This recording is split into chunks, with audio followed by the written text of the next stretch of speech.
Hi friends, मी आहे सावी fashion चॅनलवर तुम्हा सर्वांचं खूप खूप मनापासून स्वागत करते। तर आजच्या व्हिडिओमध्ये बघणार आहोत आपण सर्वात छोट्या मापाचा ब्लाउज कटिंग। तर व्हिडिओ शेवटपर्यंत बघा। तर ब्लाउज मध्ये तुम्हाला पाहायला मिळणार आहे जे आपलं ब्लाउज असते सर्व बायांचा एक प्रॉब्लेम येतोच की बगलमध्ये पाठीमागच्या साइडनी फुगा येतो, काखेमध्ये सामोरून सून येतो। तर अशा प्रकारे जे प्रॉब्लेम आहे तर त्या प्रॉब्लेमसाठी आपल्याला कशा प्रकारे ब्लाउजची कटिंग करायची आहे ते तुम्हाला व्हिडिओमध्ये पाहायला मिळणार आहे। तर छोट्या मापाचा ब्लाउज आहे, अगदी 30च्या मापाचा। तर ते तुम्ही व्हिडिओ लक्षपूर्वक म्हणजे शेवटपर्यंत बघा, स्किप न करता, म्हणजे तुम्हाला व्यवस्थित कळेल। तर ब्लाउजचं जे आहे आपलं अंगावरचं माप आहे, तर अंगावरच्या मापावरून आपल्याला पेपर कटिंग जी आहे ते करायची आहे। तर त्यासाठी हा जो व्हिडिओ आहे तो बनवलेला आहे मी। तर पेपर आपलं अंगावरचं माप घेऊन आपल्याला पेपर कटिंग जी आहे ती कशा प्रकारे करायची, त्याच्यामुळे आपल्या जे बगलमध्ये आहे ते प्लीट्स येणार नाहीत, मागून फुगा येणार नाही। तर पाहू शकता इथे आपण जो घेतलेला आहे आता पेपर घेतलेला आहे। तर पेपर जो आहे जी आहे आपल्याला घडी टाकायची आहे पहिले, सर्वात पहिले ब्लाउजची। तर ब्लाउज आहे आपलं 30च्या मापाचं, छाती आहे 30 आणि कमर आहे आपली 26। तर आणि पूर्ण उंची जी आहे ती आपली 12। तर अशा प्रकारे आपलं जे माप आहे तर माप आपल्याला इथे आता टाकायचं आहे। डबल फोल्डचा जो आहे पेपर घ्यायचा, फोल्डिंग जी आहे ती आपल्या साइडने घ्यायची। तर पाहू शकता म्हणजे आपल्याला एकाच याच्यामध्ये बॅक आणि फ्रंट जे आहे ते आपले तयार होतात। तर यासाठी तर ब्लाउजची जी घडी आहे इथे मी घेतलेली आहे 10 इंचाची पूर्ण। तर पाहू शकता।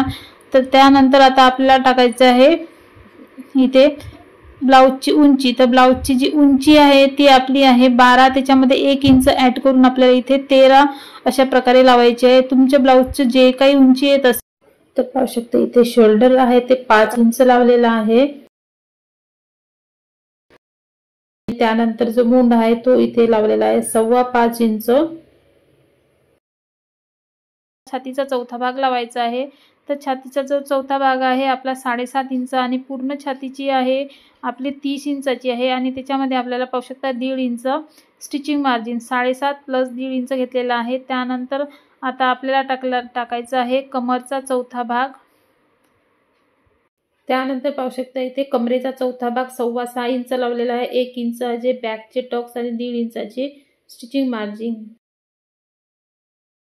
कमरचं जे माप आहे ते लावून घेतलेलं आहे आणि त्यानंतर बाहेर जे आहे ते आपली स्टिचिंग मार्जिनची लाईन आहे ते आखली आहे। त्यानंतर इथे मुंड्यामध्ये आपल्याला 1.5 इंच घ्यायचा आहे आणि अर्धा इंच। तर पाहू शकता तर इथे मी 2 मार्क करून घेतलेले आहे। त्यानंतर जे आहे आपला गळा उंची, तर गळा रुंदी जी आहे ती छोटं माप असल्यामुळे 2 इंच घ्यायची फक्त। आणि त्यानंतर गळा उंची आहे ते आपली 5.5 इंच आहे। तर त्याच्यामध्ये अर्धा इंच मी वाढवून घेतलेला आहे, कारण आपल्या शोल्डर मध्ये जे आहे तो आपण शिवताना अर्धा इंच दबतो। तर तो जो गळा आहे आपला शिवून येणार आहे 5.5चा, तर 6 इंच लावलेला आहे। आणि त्यानंतर अशा प्रकारे आपण गोल गळ्याचा जो आकार आहे तो इथे मी लावलेला आहे। त्यानंतर पाहू शकता जो आपला मुंड्याचा आकार आहे गोल, अशा प्रकारे 2 आपल्याला इथे आकार द्यायचे आहे। आणि हे आकार देण्यासाठी आपल्याला थोडी प्रॅक्टिस केली की हे जे आकार आहे आपले परफेक्ट असे लागून जातात, त्यासाठी थोडीशी आपल्याला प्रॅक्टिस करावं लागतं। तर पाहू शकता इथे आपण जे आकार आहे ते परफेक्ट असे लागलेले आहेत। त्यानंतर आता आपल्याला घ्यायचं आहे क्रॉस पट्टी। तर क्रॉस पट्टी जी आहे ती आपली 2.5 इंचाची घेतलेली आहे। आणि त्यानंतर सरळ अशी आपल्याला लाईन ड्रॉ करायची आहे। आणि त्यानंतर पाहू शकता थोडंसं वरून आपल्याला अर्धा इंचाचा कर्व आकार द्यायचा असतो। तर पाहू शकता त्याच्यासाठी की आपला जो कटोरीचा शेप आहे तो व्यवस्थित येतो। त्यानंतर पाहू शकता 1.5 इंच जी स्टिचिंग मार्जिन आहे त्याच्या आत आपल्याला घेतलं आहे मी 2.5 इंच। तर असं एकूण जे अंतर आहे आपलं झालेलं आहे 4 इंचाचं। तर पाहू शकता त्यानंतर पाहू शकता बगलमधून आपल्याला घ्यायचं आहे 2.25 इंचावर मी इथे एक मार्क केलेला आहे।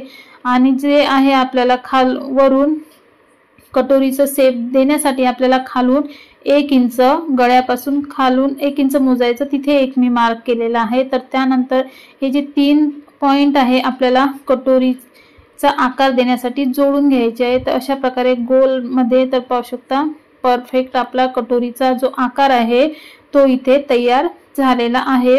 तर अशा प्रकारे आपली जे आहे ब्लाउजचं ड्रॉफ्टिंग इथे तुम्हाला मी सरळ आणि सोप्या भाषेमध्ये सांगितलेलं आहे। तर त्यानंतर आता आपण इथे कट करूया। आणि बगलमध्ये चुन्या न येण्यासाठी अशा प्रकारे जर आपण केले पेपरचं ड्रॉफ्टिंग तर बगलमध्ये जी आहे तर आपण 5 इंच न घेता 5.25 घेतलेला आहे, म्हणजे त्याच्यासाठी की आपले जे बगलमध्ये मागून प्लीट्स येतात ते आपल्या येऊ नये, म्हणजे आपलं जे आहे ताणलं गेलं ब्लाऊज तर आपल्याला जे बगलमध्ये प्लीट्स येतात त्यासाठी हे येऊ नये म्हणून आपण अर्धा इंच जे आहे ते एक्स्ट्रा घेतलेला आहे।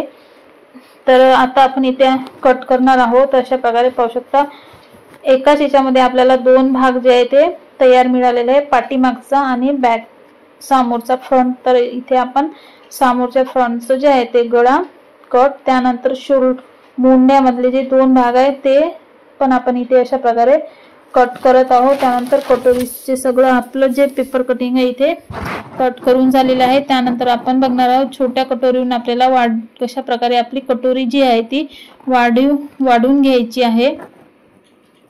तर व्हिडिओ शेवटपर्यंत बघा, स्किप न करता, म्हणजे तुम्हाला व्यवस्थित पूर्ण कळेल। आणि चॅनलवर जर नवीन आले असाल तर प्लीज चॅनलला सबस्क्राईब जरूर करा। बाजूला बेल आयकॉन आहे ती पण प्रेस करा, त्याच्यामुळे माझ्या येणाऱ्या नवीन व्हिडिओ तुम्हाला रोज बघता येणार।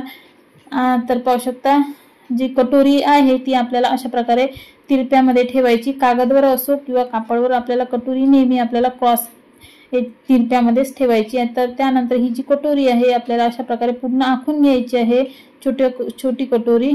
तर त्यानंतर आखून झाल्यानंतर आपल्याला याच्यावर मोठ्या कटोरीचं जे माप आहे ते टाकायचं आहे। तर पाहू शकता पूर्ण आपण आखलेली आहे। त्यानंतर जी वरच्या साईडने आपल्याला अर्धा इंच वाढवायची आहे, तर पाहू शकता अशा प्रकारे, आणि खालून थोडं 1.25 इंच ठेवायची। आणि त्यानंतर समोरच्या साईडने आपण 1.5 इंच किंवा 1.25 इंच वाढवली आहे, कारण माप छोटं असल्यामुळे। जर हेवी छातीचं जर माप असलं तर आपण इथे 1.5 इंच किंवा 1.5 इंच वाढवू शकतो, 1.5 ते 2। आणि त्यानंतर खाली पण आपण इथे 1.25 इंच वाढवलेला आहे। तर अशा प्रकारे आपण इथे लागलेला आहे। त्यानंतर पाहू शकता इथे आडवी लाईन जी आहे ती अशा प्रकारे ड्रॉ करायची आहे। आणि त्यानंतर वरून आपल्याला खालपर्यंत हा जो पॉइंट आहे तो जोडून घ्यायचा। त्यानंतर जे आहे आपले 3 पॉइंट आपल्याला मिळतात ते पण अशा प्रकारे आपल्याला जोडून घ्यायचे आहे। तर पाहू शकता इथे आपले पूर्ण कटोरीचं आहे ड्रॉइंग करून झालेला आहे। तर अशा प्रकारे आपली जी कटोरी आहे ती अगदी साध्या सोप्या पद्धतीने इथे मी तुम्हाला वाढवून दाखवलेली आहे। आणि ही कटोरी जी आहे ती खूप छान बसते आणि याचा जे आहे फिटिंग पण खूप सुंदर येते। तर पाहू शकता इथे आता आपण कट करणार आहोत। तर तुम्ही अशा प्रकारे छोट्या मापाचा जर ब्लाऊज असेल तर नक्की ट्राय करून बघा, कटिंग करून शिवून पण बघा, तर खूप छान याची फिटिंग बसते अंगामध्ये। अजिबात तुम्हाला प्लीट्स येणार नाही, शोल्डर उतरणार नाही। तर पाहू शकता इथे अशा प्रकारे आपली जी आहे ते कटोरीचं ड्राफ्टिंग झालेलं आहे। त्यानंतर आता आपण बघणार आहोत बाही कशा प्रकारे कट करायची। तर बाही जी आहे ती आपली 4 इंचाची बाही आहे, बाही उंची 3 इंचाची, त्याच्यामध्ये आपल्याला 1 इंच ॲड करून 4 इंच घेतलेली आहे पूर्ण बाहीची उंची। त्यानंतर हिची कॅप हाईट जी आहे ती 2 इंच घेतलेली आहे। तर असे 3 मार्क मी इथे केलेले आहे। तर सर्वात खालच्या मार्कमध्ये आपल्याला रेष अशा प्रकारे आखून घ्यायची आहे। आणि तर पाहू शकता जी खालची आहे लाईन ते आहे आपली त्याच्या खालचं मार्जिन। तर इथे दंडघेराच्या निम्मे लावलेला आहे मी 5, आणि त्यानंतर 1.5 इंच जी आहे ती आपली स्टिचिंग मार्जिन। तर वरच्या रेषेवर पण आपल्याला दंडघेराच्या निम्मे, आणि त्यानंतर 1.5 इंच आणि 1 इंच घ्यायचं आणि 1.5 इंच स्टिचिंग मार्जिन अशा प्रकारे इथे मी लावलेलं आहे। तर पाहू शकता, आणि त्यानंतर ही आपली आहे स्टिचिंग मार्जिनची रेषा आपल्याला इथे अशा प्रकारे आखून घ्यायची आहे। आणि त्यानंतर पाहू शकता याचा आपल्याला काढायचा मध्य, आणि मध्य काढून आता आपल्याला 3 पार्ट करायचे आहे समान। आणि त्यानंतर बाहीचा जो आकार आहे तो अगदी देऊन द्यायचा आहे।